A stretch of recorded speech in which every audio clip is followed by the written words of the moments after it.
Assalamualaikum warahmatullahi wabarakatuh.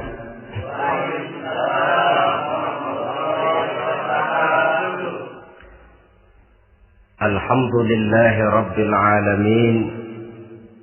Wassalatu wassalamu ala ashrafil anbiya'i wal mursalin, Sayyidina wa maulana Muhammadin wa ala alihi wa ashabihil mujahidin at-tahirin, amma ba'd.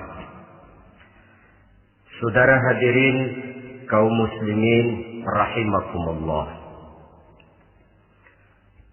Dalam kehidupan sehari-hari kita selalu berhadapan dengan dua hal yang berlawanan, dengan dua hal yang kontroversial kata orang sekarang, yang kita diharuskan memilih satu di antara kedua hal itu. Sejak kita bangun tidur sampai kita tidur lagi, selalu kita hadapi dua persoalan itu, yang benar dan yang salah, yang hak dan yang batil, yang pantas dan yang tercela, yang ma'ruf dan yang munkar. Persis seperti sebaik lagu yang lagi ngepop dan banyak dinyanyikan anak sekarang, madu di tangan kananmu katanya, racun di tangan kirimu. Tapi saya pikir-pikir, bagaimanapun kalau cuma sekedar madu di tangan kanan, racun di tangan kiri, adresnya jelas. Yang repot kalau kita sudah tidak tahu lagi mana yang madu, mana yang racun. Lebih celaka lagi di zaman sekarang, banyak racun mereknya madu. Kita terpedaya, kita terpesona, kita terpukau oleh racun yang bermerek madu ini. Kita minum dia, yang akibatnya rawan di dalam kehidupan kita. Sangat banyak racun-racun yang terpancang di sepanjang perjalanan hidup kita ini. Dan dua di antara racun kehidupan itu akan kita bicarakan pada pertemuan kali ini, yakni arak dan judi, minuman keras dan judi.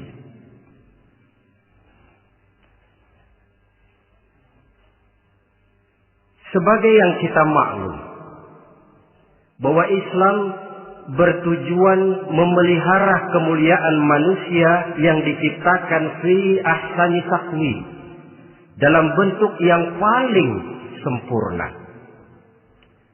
Arak atau minuman keras jelas merupakan hal yang merusak dari berbagai aspek kehidupan.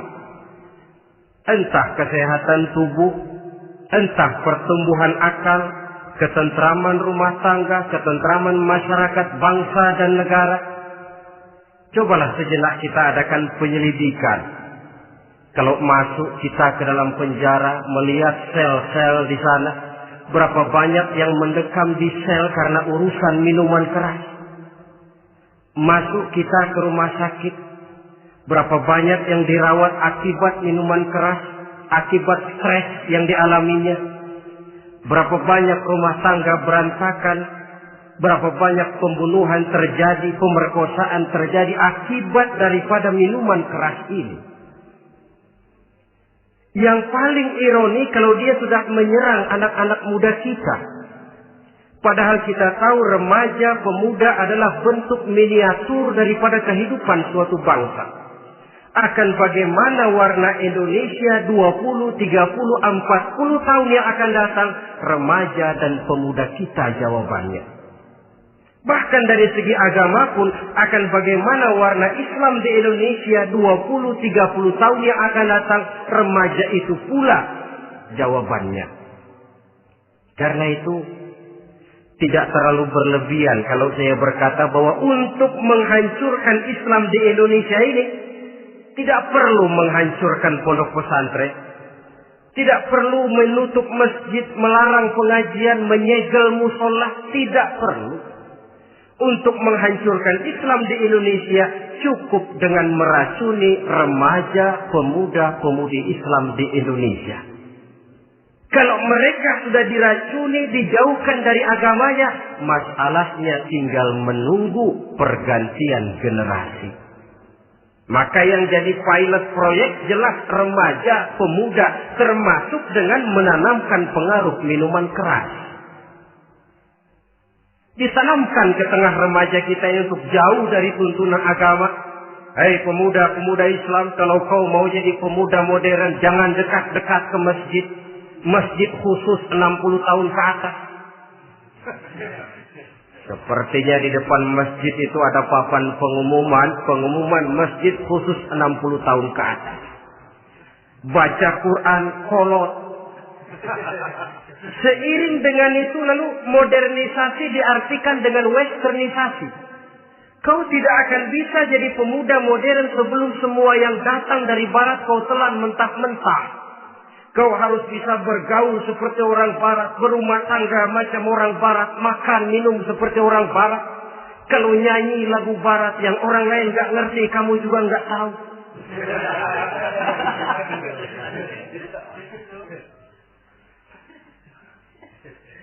Anutlah itu free love yang pada gilirannya akan mengarah kepada free sex alias samenleven. Isaplah itu ganja, morfin, narkotik. Jikalau sudah terlena kita dengan itu, maka kehancuran suatu bangsa sesungguhnya sudah dimulai. Penyakit minuman keras ini bukan cuma penyakit zaman ini. Masyarakat yang dihadapi oleh Rasulullah Sallallahu Alaihi Wasallam 14 abad yang lalu juga masyarakat yang kemaruk dengan minuman keras. Arab jahiliyah kalau sudah minum arak mabuk, tidak cuma minum, dia mandi pakai arak. Sistem pendidikan yang disampaikan Islam bijaksana. Mula-mula diberikan gambaran bahwa arak itu walaupun ada manfaatnya tapi ada bahayanya, dan bahayanya jauh lebih besar daripada manfaatnya.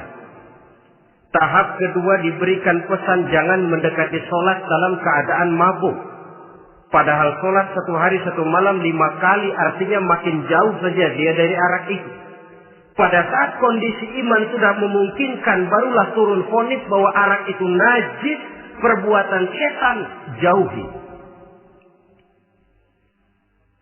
Yang ironi yang saya katakan tadi, racun mereknya madu. Kadang-kadang kita dibuai dengan iklan yang tidak mendidik. Saya pernah lihat ada iklan misalnya, Anda ingin modern, majulah bersama minuman ini. Atau minuman ini lambang pergaulan dunia yang maju. Modern diukur dari minuman. Yang jadi korban akhirnya remaja dan pemuda-pemudi kita. Saya teringat satu analisa dari Rasulullah Sallallahu Alaihi Wasallam. Beliau bersabda, Inna min asratis sa'ah. Sesungguhnya di antara tanda-tanda kiamat. Apa kiamat itu? Dalam arti yang umum, kiamat itu saat di mana alam ini hancur, bumi gempa, air laut tumpah ke darat, gunung meletus, planet-planet bertabrakan, lalu semua yang bernama hidup mati. Itu kiamat beneran. Saya nggak mau cerita kiamat beneran, sebab saya sendiri nggak kepengen ngalamin. Yang sering kita ngalami ini kiamat kecil-kecilan, kiamat mini. Apa kiamat mini itu? Hancurnya sendi-sendi kehidupan sosial. Maksiat merajalela, munkarat menjadi-jadi. Yang ma'ruf dianggap munkar, yang munkar malah menjadi ma'ruf. Yang salah disanjung-sanjung, yang benar dicaci maki. Tuntunan dianggap tontonan, tontonan malah jadi tuntunan. Kan kiamat kalau sudah begitu. Penjungkiran nilai. Kenapa hal semacam ini bisa terjadi? Penyebabnya kata Nabi, pertama ayyurfa'al ilmu. Ilmu diangkat oleh Allah. Bagaimana cara Allah mengangkat ilmu dan apa maksudnya itu? Allah mengangkat ilmu itu, saudara, caranya pertama dengan mewafatkan ulama. Makin banyak ulama wafat, makin banyak ilmu ditarik. Yang kedua, kurangnya minat orang untuk belajar agama. Kalau sudah klop macam itu, artinya agama sudah disudutkan ke pojok-pojok kehidupan. Agama cuma sekedar tinggal dekorasi. Agama cuma seminar, cuma kongres, cuma muktamar. Tapi bahwa agama merupakan realita dalam kehidupan, itu tidak pernah terwujud. Kalau ulama sudah tiada, minat orang belajar agama berkurang, maka ajaran Allah tidak lagi didengungkan orang. Dikala itu, wa yuzharul jahlu, akan muncullah kebodohan. Nampak kebodohan di mana-mana. Muncul permissive society, masyarakat yang merasa boleh hidup dengan kaidah serba boleh. Tidak ada halal, tidak ada haram. Tidak ada hak, tidak ada batil. Semuanya serba boleh. Kalau sudah begitu kondisi masyarakat, terjadilah apa yang dianalisa oleh Nabi. Dikala itu, wayabsu zina. Zina dikerjakan berterang-terangan. Orang sudah tidak punya malu. Hidupnya sudah pakai prinsip punya kuping kebo. Punya muka tembok. Punya kulit badak.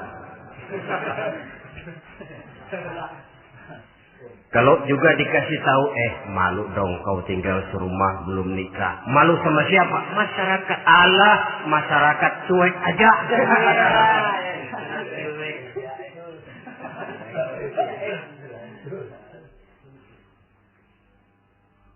Bukankah realita kalau kita ikuti surat-surat kabar, berapa banyak sudah gadis-gadis bergelimpangan jadi korban?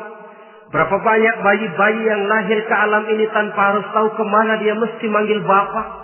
Yang akhirnya mengalami keterakisan, dimasukkan ke dalam kantong plastik, dibuang ke tempat sampah. Kalau itu sudah terwujud, muncul efek negatif yang kedua. Wa yushrabal khamr. Arak, minuman keras jadi kebanggaan. Anak muda belum nyohor kalau belum bisa mabuk. Yang gak mabuk dianggap kolot. Kampungan loh. Bikin malu baru kena segelas aja udah miring. Cengeng. Temen kita hebat sampai nyungsep di got. Yang nyungsep hebat. Ya, kalau cuma yang hancur kehidupan pribadi. Tapi kalau sudah menyangkut masa depan, yang berarti masa depan suatu generasi adalah merupakan masa depan daripada suatu bangsa. Begitu kerasnya Islam ini melarang minuman keras.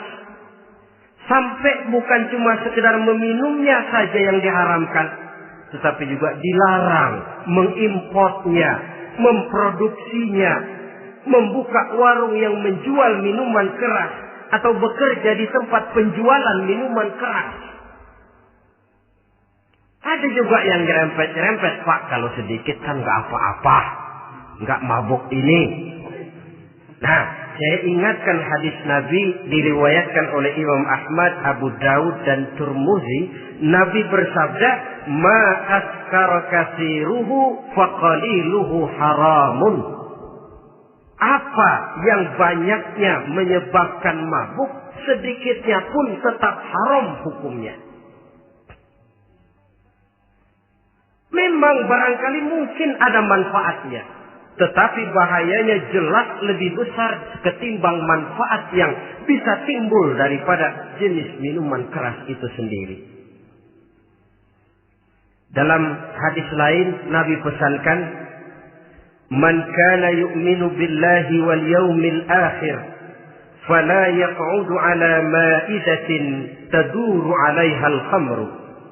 Siapa yang beriman kepada Allah dan beriman kepada hari akhirat, jangan dia duduk di dalam satu pertemuan yang di dalam pertemuan itu diedarkan minuman keras. Masuk ke dalam lingkungan macam itu saja tidak diperkenankan. Kenapa? Asyariku fi syarri syarrun. Bersekutu dengan kejahatan, jahat juga hukumnya. Semalam kamu mabuk ya? Enggak, temen. Saya cuma ngebeliin aja kok. Apalagi ngebeliin.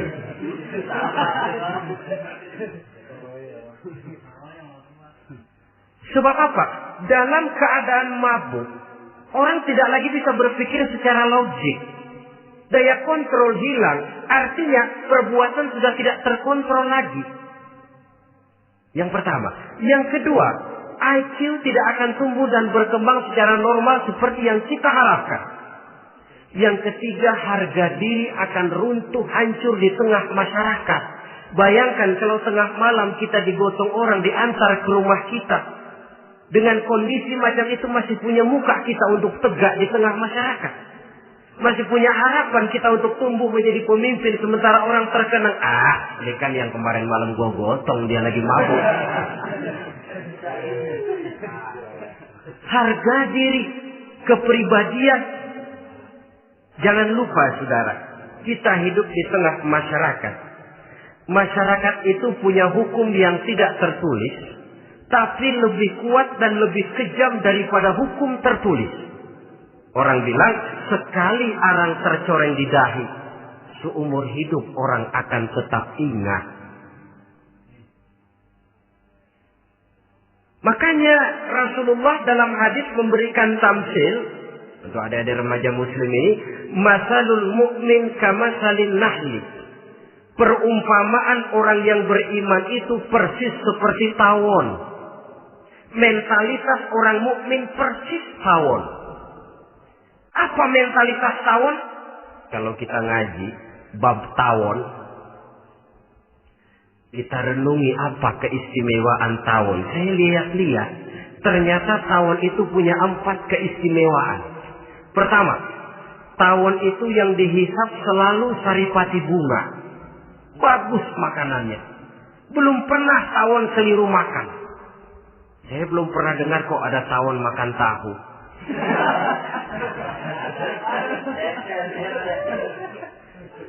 Yang dimakan selalu saripati bunga. Artinya apa?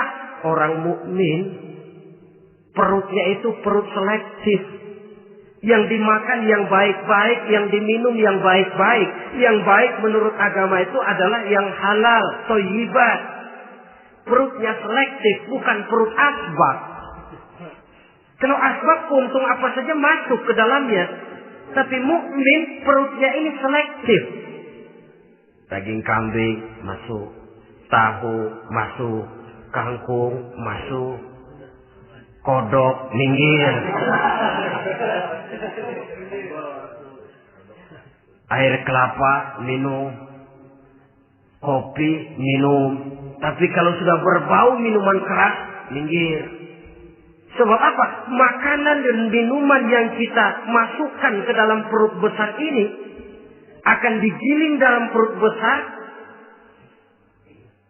akan melahirkan energi, menggerakkan sel-sel pembuluh saraf. Kalau makanan dan minuman itu terdiri dari yang haram, energi yang ditimbulkan olehnya, energi yang haram, mempengaruhi sel-sel pembuluh saraf. Orang akan cenderung berpikir yang haram kalau terlalu sering memakan makanan haram. Kalau sudah berpikir kepada yang haram, perbuatan pun akan mengarah kepada yang haram juga. Contoh kecil aja dah. Ada nggak maling mikirin majelis taklim? Karena yang dimakan lebih banyak yang haram, yang dipikir paling-paling nanti malam rumah siapa lagi nih ya? Sudah mengarah ke sana.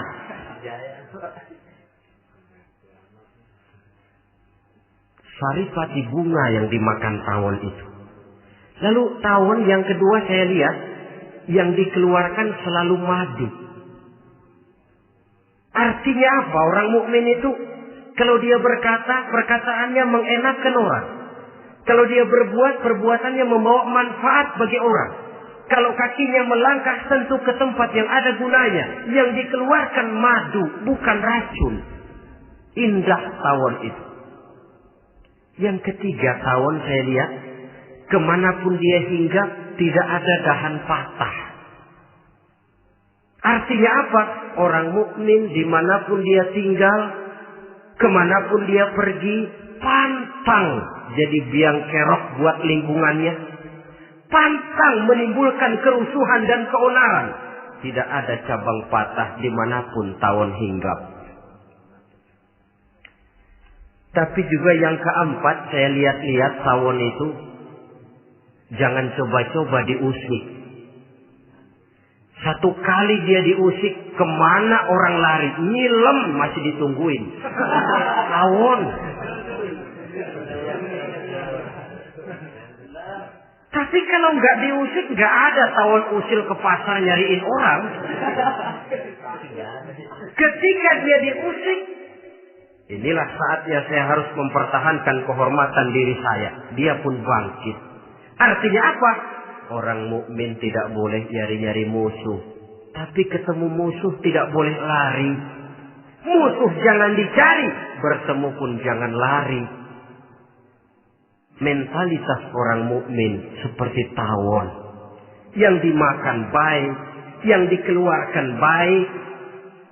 Kemana dia tinggal tidak menimbulkan keonaran buat masyarakat. Tapi juga sanggup menjaga dan mempertahankan kehormatan dirinya. Kalau konteksnya dengan masalah yang sedang kita bicarakan, minuman keras. Saya katakan tadi, kita kadang-kadang salah pilih. Tertipu oleh racun yang bermerek madu. Ada minuman empuk, nyari yang keras. Salah pilih. Ketahuan orang bikin pel buat anjing. Manusia yang nelen. Akhirnya miring kayak anjing. Saudara, mari kita renungi An-Nisa ayat 140. Allah Subhanahu wa ta'ala mengingatkan, "Qad nazzala 'alaikum fil kitab أن إذا سمعتم آيات الله يكفر بها ويستهزأ بها فلا تقعدوا معهم حتى يخوضوا في حديث غيره إنكم إذا مثلهم." Sungguh kata Allah, telah diturunkan kitab Al-Quran ini kepada kamu, yang apabila kamu dengar ayat-ayat Allah itu diingkari orang, diejek-ejek orang, fala taqudu ma'ahum, jangan kamu duduk bersama orang-orang semacam itu. Bagaimana mengejek ayat-ayat Allah misalnya? Tahu kalau minuman keras itu diharamkan, tapi masih minum juga, itu kan mengejek ayat namanya. Duduk di majelis semacam itu dilarang oleh Quran. Kenapa? Innakum idzam misluhum. Kalau kamu juga duduk di majelis semacam itu, kau dan mereka sama saja, kata Quran. Sama saja. Tahu kalau minuman yang memabukkan itu diharamkan agama, tapi minumnya juga mengejek ayat Allah. Duduk di tengah kelompok mereka berarti ikut mengejek ayat Allah. Dekat saja pun jangan, entahlah lagi sampai meminumnya. Maaf, bukankah Allah menurunkan Al-Quran kepada manusia, kata Imam Al-Ghazali, persis, maaflah, seperti gubernur bikin surat kepada Pak Lurah.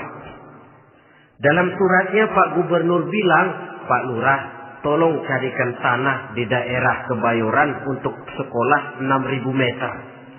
Pak Lurah dapat surat dari Pak Gubernur, bangga bukan main. Itu surat sore, pagi, siang, malam dibaca. Ditaruh di tempat yang tinggi. Diberikan minyak wangi, mau diambil, dicium dulu. Dibawa dengan penuh hormat dan hati-hati. Tapi tanah yang dipesan Pak Gubernur tidak dicari-cariin. Penghargaan macam apa ini? Nanti Gubernur cek, Pak Lurah, siapa? Sudah terima surat saya? Sudah Pak, sudah. Bagus. Lalu bagaimana? Aduh Pak, surat Bapak sore pagi siang malam saya baca. Bagus. Apalagi Lurah? Surat Bapak saya taruh di tempat yang tinggi Pak. Saya pakai minyak wangi. Mau saya ambil, saya cium dulu. Saya bawa dengan penuh hormat dan hati-hati. Bagus Lurah. Kau memang hormat sama atasan.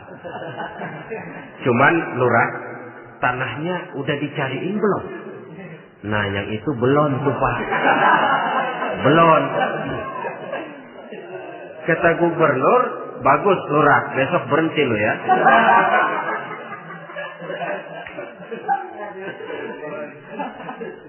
Membacanya memang penting. Al-muta'abbad bitilawatihi. Beribadah dari sebab membacanya.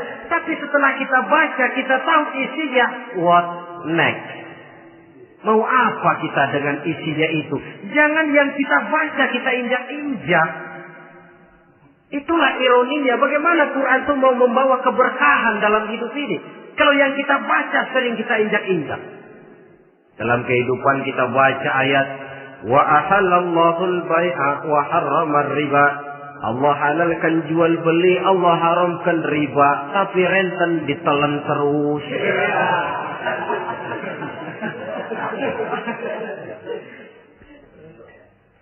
Kita baca ayat wa'tasimu bihablillahi jami'an wa la tafarraqu. Berpegang teguhlah kamu kepada tali Allah, jangan bercerai-berai. Tapi sesama muslim pelotot-pelototan jalan terus.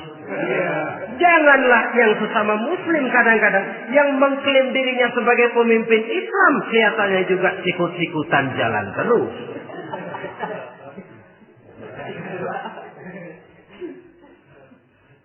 Sehingga tidak heran kalau orang bilang di bawah ngamalin ayat kursi sudah sampai di atas ayat hilang, tinggal kursi saja yang diamalin. Ironi dan menyedihkan. Perjalanan panjang memang saatnya kita menunggal dengan Al-Quran ini. Tetapi prosesnya memang harus kita mulai dari sekarang. Perkara kapan proses ini selesai, itu bukan masalah kita. Tapi bahwa kita sudah memulai suatu proses, itulah yang diharapkan. Hadirin yang saya hormati, oleh karena kerasnya peringatan Islam terhadap minuman keras, pernah satu hari seorang lapor kepada Khalifah Umar bin Abdul Aziz bahwa ada sekelompok orang berkumpul meminum minuman keras. Kata Khalifah Umar bin Abdul Aziz, zera mereka, hukum, cepat. Ya Khalifah, kenapa? Di tengah mereka ada juga orang yang Ramadan biasa puasa.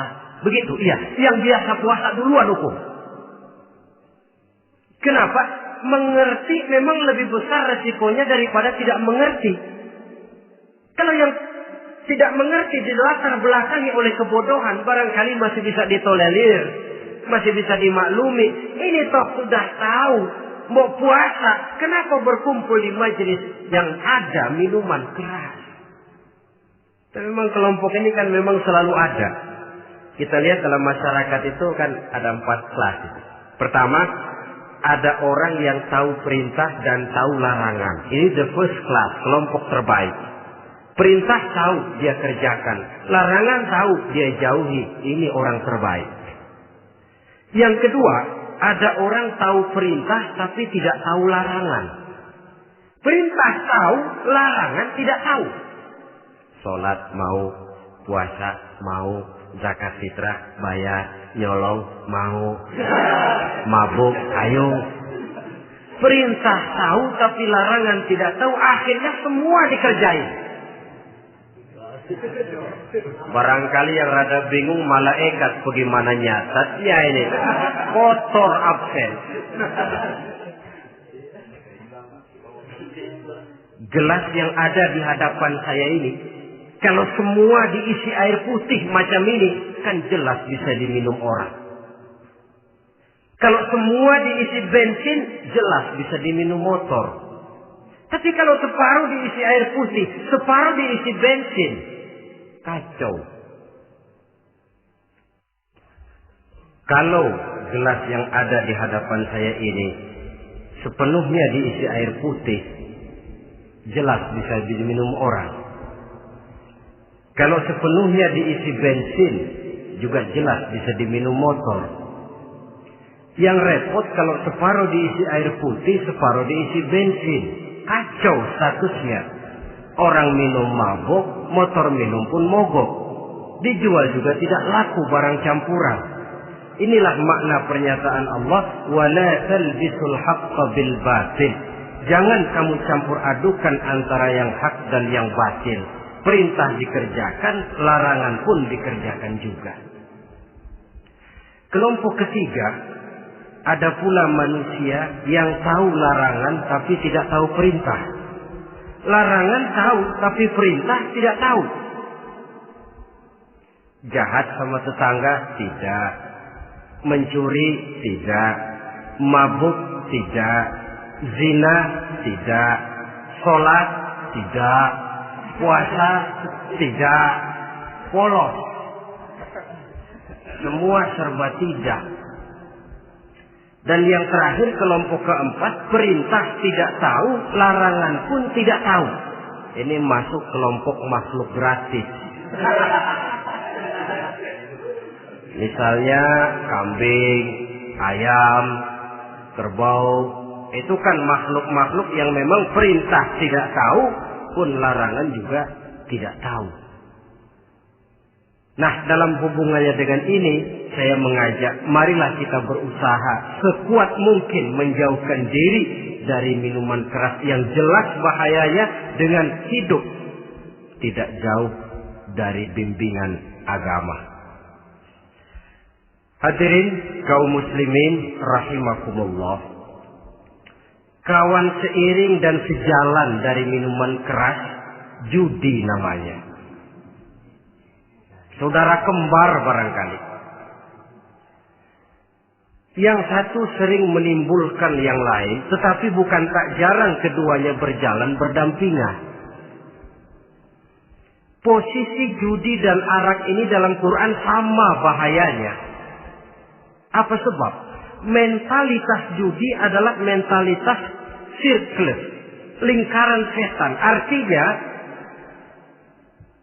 yang menang biasanya ketagihan, yang kalah biasanya penasaran. Ini yang menyebabkan orang tidak mau berhenti. Kalau dia menang, dia ingin mencoba untuk menang dalam jumlah yang jauh lebih besar lagi. Kalau dia kalah, dia penasaran, kenapa hari ini kalah? Barangkali sial, besok malam saya tebus. Mental semacam ini memang sulit untuk berhenti. Kenapa judi diharamkan dalam Islam? Pertama, seorang muslim di dalam berusaha mencari harta, dia harus mengikuti sunnatullah. Kata kita orang muslim, hukum alam kata orang sekarang, natural of law bahasa kerennya. Berusaha menurut hukum kausal, memasuki rumah dari pintunya, menunggu suatu akibat dari sebab yang kita lakukan. Bahwa kalau begini mesti begitu. Karena kita memang terikat oleh permainan yang disebut hukum alam ini. Hidup bukan undian, jangan mengharap untung besar tanpa mau peras keringat. Satu pagi Khalifah Umar bin Khattab radhiyallahu an masuk ke masjid. Beliau lihat ada orang sedang berdoa khusyuk betul. Ditunggunya 2 menit, 3 menit, sampai 10 menit lebih belum juga selesai. Agak lama orang itu berdoa. Selesai berdoa, dihampiri orang itu oleh Sayyidina Umar. Beliau tanya, saudara, lagi apa tadi itu? Berdoa ya Khalifah. Minta kepada Allah? Tentu minta kepada Allah. Minta apa? Minta rezeki. Sudah lama? Dari tadi habis sembahyang subuh. Dapat? Belum. Ya memang kata Sayyidina Umar, inna sama la tumtiru zahaban wala fiddatan. Langit itu tidak mungkin akan menghujankan emas, tidak mungkin pula menghujankan perak. Jadi orang dilarang duduk bermalas-malas menunggu keajaiban yang datang dari langit. Karena memang hidup ini bukan undian. Jadi jangan mengharap untung besar tanpa mau peras keringat. Di dalam berusaha kita terikat oleh sunnatullah. Kalau begini sebab penyebabnya, akan begini akibat yang ditimbulkannya. Yang kedua, Islam menjadikan harta manusia itu sebagai benda berharga yang dilindungi. Mengambilnya dengan judi termasuk memakan harta orang lain dengan cara yang batil.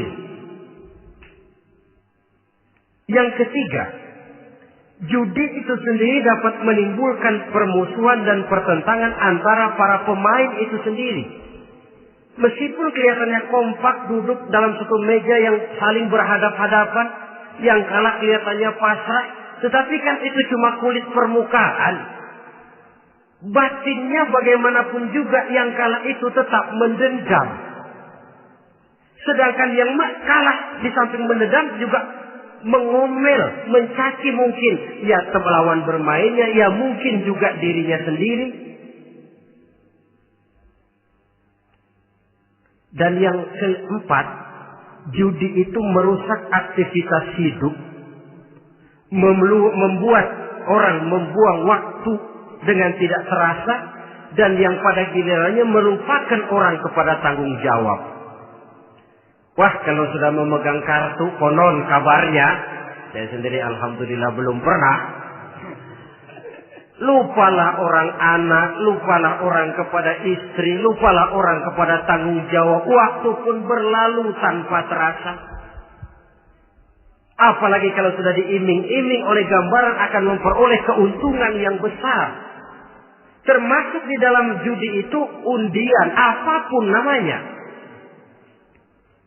Yang usaha ke arah ini seharusnya tidak dipermudah, walaupun dengan embel-embel dana kemanusiaan, sumbangan sosial. Saya tidak begitu yakin, saudara, bahwa bangsa Indonesia ini sudah begitu menipis rasa kemanusiaannya, sehingga untuk berlaku sosial mesti diimbangi dengan hadiah sekian juta rupiah. Saya tidak percaya bahwa umat Islam di Indonesia sudah begitu tipis rasa kasih sayangnya kepada sesama, sehingga sulit mengeluarkan bantuan kalau tidak diimbangi dengan hadiah yang sekian puluh juta rupiah. Yang saya khawatir apa? Pada gilirannya di negeri ini akan makin banyak penghayal-penghayal kelas berat, tukang-tukang lamun kelas tinggi, yang hidup cuma ngumpulin jikalau andai kata umpama misalnya orang sudah kemana-mana kita masih menghitung jikalau.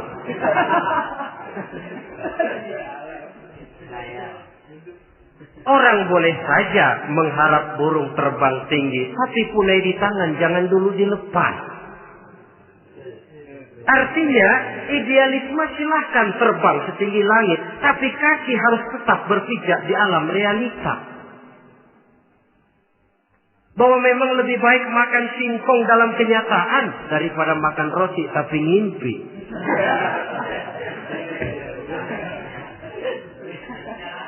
Kadang anaknya menangis, Pak minta jajan, ada uang 200 rupiah. Sudahlah sabar, kau jangan jajan, nanti bapak beliin kalau tembus 100 juta nih. Akhirnya yang 100 juta tidak, anak pun kelaparan. Bukankah akan jadi masalah bagi semuanya? Belum lagi rasa sayang kepada harta yang sudah dia miliki. Entah itu tanah, rumah, kendaraan. Kalau sudah kadung kalah di meja judi, hilang rasa sayang kepada benda itu. Ada rumah-rumahnya dilelang, ada kendaraan-kendaraan jadi taruhan. Ada jam tangan pun copot tanpa terasa. Maka berapa banyak rumah tangga berantakan, istri minta cerai, orang jadi nekat merampok. Orang jadi nekat mencuri, korupsi kalau dia pejabat. Akibat apa ini? Pengaruh yang namanya judi. Saudara kaum muslimin, ma'asyiral muslimin rahimakumullah. Itu sebabnya di dalam surah Al-Maidah ayat 90 Allah menekankan innamal khamru wal maisir wal ansab wal azlam rijsun min amali syaitan fajtanibuhu la'allakum tuflihun. Sesungguhnya arak, judi, berhala, mengundi nasib itu rijsun. Ya Allah, jarang benar Quran menggunakan kalimat rijsun. Rijsun ini sudah merupakan puncak kekotoran. Bapak moyangnya najis, itu rijsun. Rijsun, kotor. Sudah kotor ditambah pula min amali syaitan, pekerjaan setan. Wajtanibuhu, jauhi. Jangan sampai main, dekat saja tidak boleh, jauhi. La'allakum tuflihun, jikalau kamu mau menjadi orang-orang yang beruntung. Sejarah tidak pernah mencatat ada orang jadi miliuner karena judi. Sejak David Rockefeller sampai Aristotle Onassis, orang-orang kaya top di dunia, mereka kaya bukan karena judi, tapi karena kemauan peras keringat banting tulang, mau memulai sesuatu dari kenyataan yang real di depan mata. Sebab apa? Hidup ini memang perjuangan.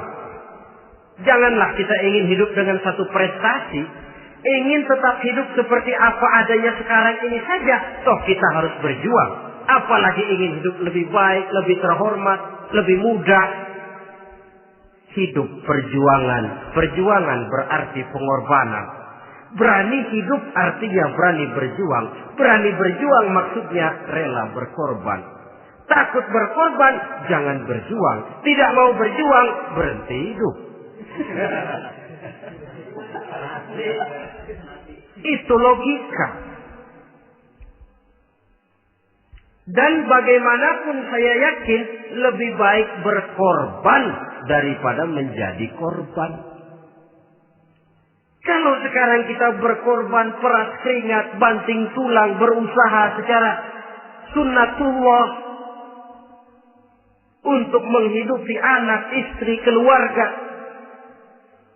pada satu saat kita tidak akan menjadi korban kebrutalan anak-anak kita sendiri. Kalau mereka dibesarkan dan tumbuh berkembang oleh hasil yang diperoleh dari meja judi. Ayat 91 Al-Maidah ini lebih memperkuat lagi. Kalau itu arak, judi, berhala, mengundi nasib adalah perbuatan setan, sebenarnya setan mau apa sih? Ayat 91 menegaskan, innama yuridu syaitanu ayyuqi'a bainakumul adawata wal baghdha'a fil khamri wal maisir. Yang dimaui setan itu tidak lain supaya dengan arak dan dengan judi timbul rasa permusuhan, sikap memusuhi, saling marah di antara kamu. Coba, biasanya dalam meja judi sudah loyo, waktu juga sudah berlarut-larut. Yang menang mau berhenti, apa yang kata yang kalah? Berhenti dah, gua wacok loh. Enak bener, gua lagi kalah lu berhenti. Coba, kira-kira kapan akan selesai permainan? Akan timbul permusuhan, akan timbul rasa dendam kesumat yang ditanamkan oleh setan. Karena memang baik arak, baik judi, baik berhala, baik mengundi nasib, itu semua permainan-permainan setan yang diberikan kepada kita untuk kita ikut andil bermain di dalamnya. Tatkala kita ikut terkena jerat setan, tertawalah mereka. Kenapa? Oh, makin banyak teman saya di neraka. Maaf, setan itu kan sudah tahu vonisnya. Ketika dulu di dengkotnya yang namanya iblis terusir dari surga, itu bikin semacam perjanjian dengan Allah. Tuhan, kenapa ini? Gara-gara Adam saya terusir dari surga. Maka sejak saat ini Adam dan seluruh keturunannya adalah musuh bebuyutan saya. Saya akan gelincirkan mereka dari jalan. Silahkan iblis, goda mereka. Tapi kau tidak akan mungkin bisa menggoda mereka kalau hamba-hambaku itu menjadi hamba yang ikhlas. Hanya hambaku yang ikhlas yang tidak mungkin kamu goda. Yang lain barangkali bisa. Sejak saat itulah iblis memproklamirkan permusuhan. Dan dia sudah tahu betul vonisnya neraka. Tugasnya sekarang bagaimana mengumpulkan teman sebanyak-banyaknya ke dalam neraka. Hamba Allah saja yang tidak tergelincir kepada minuman keras dan judi. Hamba Allah yang ikhlas itu bagaimana? Yang ikhlas menjadi hamba Allah. Dalam arti kata dan perbuatannya memang mencerminkan bahwa dia hamba Allah. Maaf. Di zaman sekarang ini kan banyak orang cuma berkata, saya hamba Allah, mulutnya. Tapi perbuatannya membuktikan dia hamba setan, hamba dunia, hamba harta, budak jabatan, budak nafsu. Tidak sesuai antara ucapan dan perbuatan. Sebab itu kata-kata hamba Allah kalau keluar dari mulut manusia itu murah. Soalnya ngaku siapapun bisa. Tapi diakui atau tidak, ini yang kita belum tahu. Ada juga orang berdalih, saya kan masang kalau dapat nanti mau nyumbang masjid. Barangkali aja kalau nyumbang masjid disoriin dikit sama Tuhan.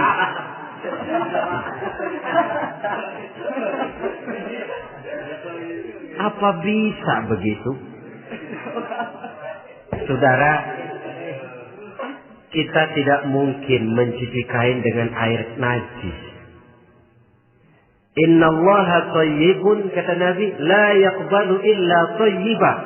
Allah itu baik dan hanya menerima yang baik. Bahwa dalam Islam tujuan yang baik harus dicapai dengan prosedur yang baik. Bahwa niat menyumbang masjid bagus, tapi hasil daripada judi atau undian tidak akan menyampaikan kita kepada tujuan itu. Tidak boleh mencuri kain walaupun niatnya untuk sholat. Kalau nyolong kain niatnya buat sembahyang, dimaafin kali. Walaupun sholatnya sah, mencuri kainnya tetap saja dosa. Islam tidak menghalalkan segala cara untuk mencapai suatu tujuan. Bahwa tujuan yang baik harus dicapai dengan cara yang baik juga. Dan penyakit judi ini juga bukan penyakit baru. Sejak dulu. Masa jahiliyah judi mereka. Saya kira kalau Las Vegas, kota judi Amerika saja barangkali masih kalah dengan cara judi jahiliyah dulu. Mereka kalau sudah judi itu uang. Habis uang ada punya tanah pasar, taruhan. Habis tanah ada rumahnya dipasang. Apalagi yang ada? Ternak unta dipertaruhkan. Harta habis, rumah ludes, kebun binasa. Ada istri juga dipasangin. Judi.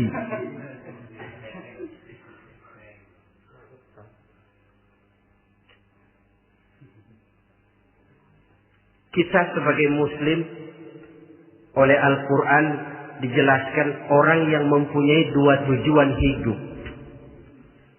Pertama tujuan jangka pendek. Yang kedua tujuan jangka panjang.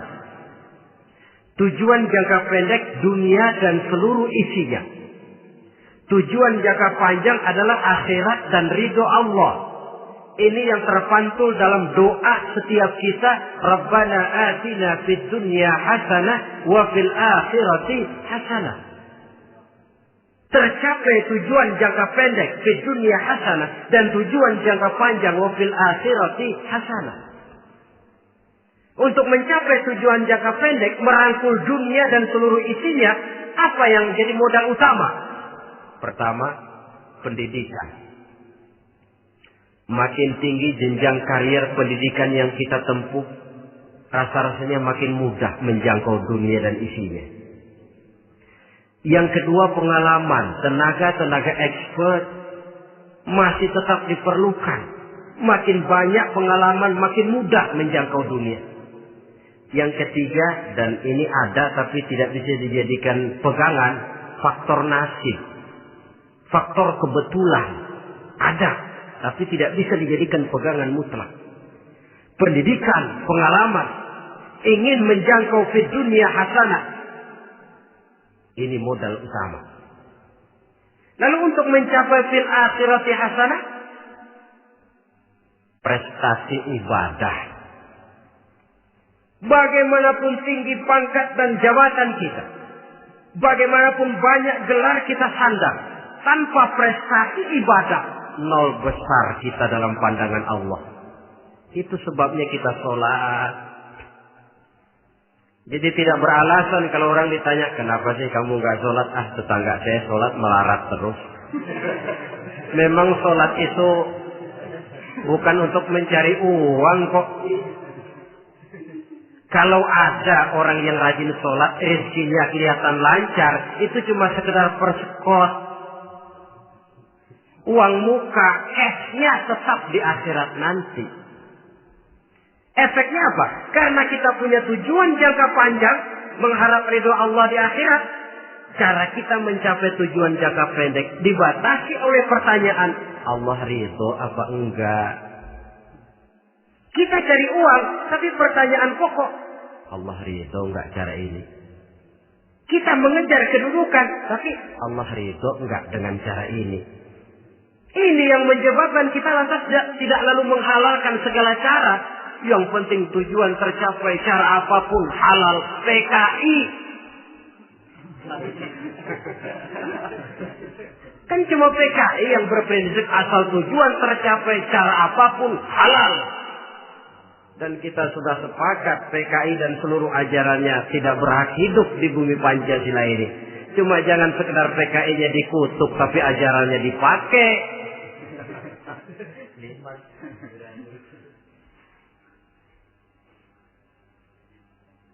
Nah, untuk mencapai dua tujuan ini, Islam mengajarkan sistem keseimbangan. Sehingga Nabi sabdakan, "I'mal li dunyaka ka'annaka ta'ishu abada, wa'mal li akhiratika ka'annaka tamutu ghada." Bekerjalah buat duniamu seolah-olah kau akan hidup untuk selamanya, tetapi bekerjalah untuk akhiratmu seolah-olah kau akan mati besok. Jadi kalau kita sudah sholat menghadap Allah, usolli fardhu maghrib, Allahu Akbar, ingat seolah-olah kita akan mati besok supaya timbul khusyuknya. Tapi kalau kita sudah bekerja, kuliah, belajar di tempat tugas, ingat seolah-olah kita akan hidup selamanya supaya timbul gairah kerja. Jangan dibalik. Di kantor ingat mati, lemas terus. Ngapain kerja sungguh-sungguh bakalan mati. Lagi sholat ingat Duta Merlin, Altiron Plaza. Ya kacau. Salah pasang, tidak pada tempatnya. Untuk mencapai fid dunya hasanah ini, Islam mengajarkan tempuh jalur yang mengikuti sunnatullah. Itu yang dihargai oleh agama. Terikat oleh hukum kausal bahwa kalau ini yang saya usahakan hasilnya akan begini. Perkara nanti hasil tidak seperti yang kita harapkan, baik sangkalah kita kepada Allah. Sebab kita tidak tahu rahasia apa di belakang itu. Kadang orang mengeluh, habis saya rajin sholat tapi rezeki seret, berhenti aja dah. Kita tidak tahu rahasia di belakang itu. Pernah hadirin, satu hari seorang petani, dia selesai bekerja di ladang, istirahat. Dia tidur di bawah sebuah pohon beringin. Di sebelah pohon beringin itu ada pohon labu. Dia berpikir, kalau saya lihat-lihat Tuhan nggak adil katanya. Masa pohon beringin pohonnya besar, buahnya kecil. Pohon labu pohonnya kecil, buahnya gede. Tuhan bukan arsitek ulung ini.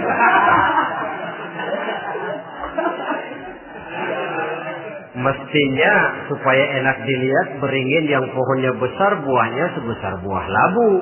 Pohon labu yang pohonnya kecil buahnya kecil saja sebesar buah beringin. Tidak adil Tuhan.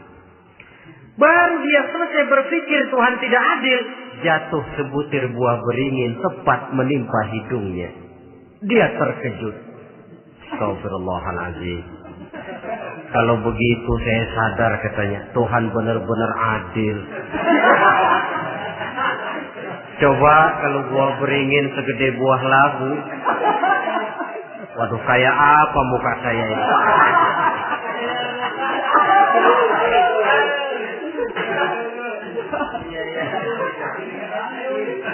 Baru terbuka pandangan matanya setelah berhadapan dengan kenyataan. Baru keluar respek. Allah benar-benar adil. Padahal semenit yang lalu dia masih berkata, Tuhan bukan arsitek ulu. Tapi semenit kemudian setelah berhadapan dengan kenyataan yang real dia hadapi, Allah benar-benar adil.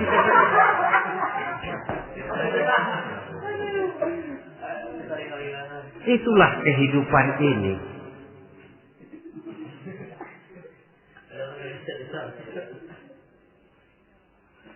Saudara hadirin yang saya hormati, karena itu baik arak, baik judi, dua-duanya merupakan bahaya laten yang tidak hanya mengancam kehidupan agama, tetapi juga masyarakat, bangsa dan negara, apalagi kalau sudah jatuh kepada generasi penerus. Dan yang bagaimanapun juga saya berpikir sebenarnya remaja, pemuda, pemudi kita cuma korban dari suatu sistem.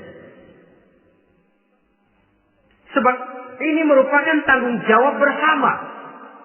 Ulama mubalik macam saya paling wewenangnya cuma ngomong. Yang punya SK untuk memberhentikan pabrik minuman keras itu kan Menteri Perindustrian. Tangan-tangan eksekutif. Sehingga kalau Nabi katakan, Man ra'a minkum munkaran falyughayyir biyadihi wa illam yastati' fa bilisanih wa illam yastati' fa biqalbih. Apabila salah seorang kamu melihat suatu kemunkaran, termasuk minuman keras dan judi di dalamnya, rubah itu. Dengan cara apa? Kalau kau mampu dengan tangan. Artinya power, kekuatan. Kalau dengan tangan tidak mampu, ini orang kalau gue pukul gue yang melintir nih. Umpamanya, fabilisan nih, dengan lidah ngomong.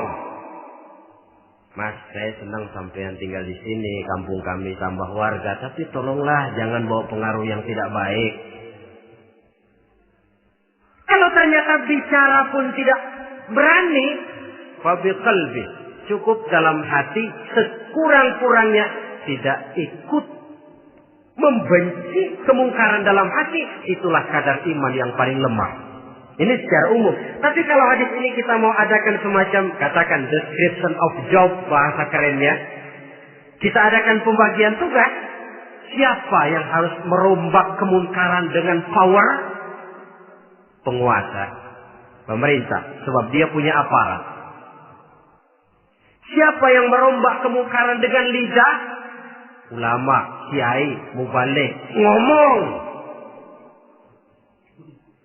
Siapa yang hanya merubah kemungkaran dalam hati? Kita umumnya rakyat lemah ini. Yang mau ngomong gak berani, tapi hati pegel.